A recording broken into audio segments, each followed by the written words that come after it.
हिंदू पंचांग के अनुसार हर वर्ष 24 एकादशी मनाई जाती है, यानी माह में शुक्ल और कृष्ण पक्ष समेत 2 एकादशी पड़ती है। हिंदू पंचांग के मुताबिक चैत्र का महीना वर्ष का पहला महीना होता है और इस माह के कृष्ण पक्ष की एकादशी को पाप मोचनी एकादशी कहते हैं। शास्त्रों के अनुसार पाप मोचनी एकादशी अत्यंत लाभदायी होती है।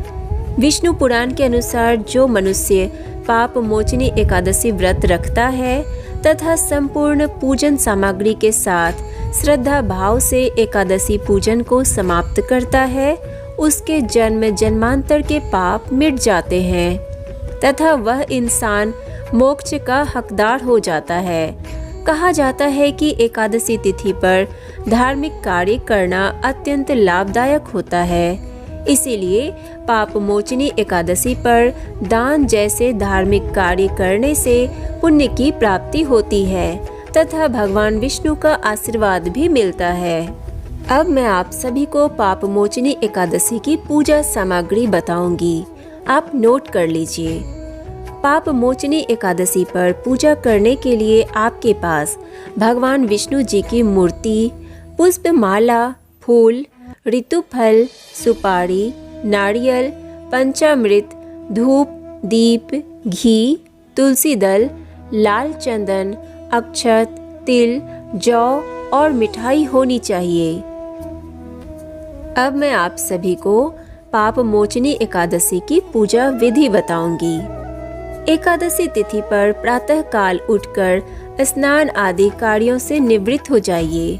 पूजा स्थान को साफ करने के बाद हाथ में अक्षत लेकर भगवान विष्णु के सामने व्रत करने का संकल्प लीजिए। आप चाहे तो दाएं हाथ में चंदन और फूल लेकर भी संकल्प ले सकते हैं।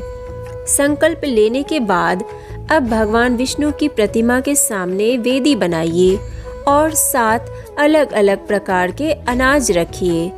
अब वेदी पर कलश स्थापित कीजिए और कलश के ऊपर आम के 5 पत्ते रख दीजिए।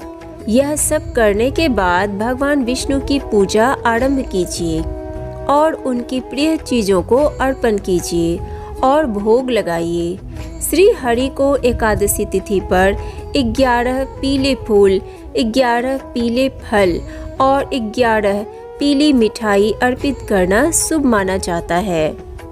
तो आज के लिए बस इतना ही। अगर वीडियो अच्छी लगी हो तो वीडियो को लाइक कीजिए, सनातन रहस्य को सब्सक्राइब कीजिए और ज़्यादा से ज़्यादा शेयर कीजिए। राधे राधे।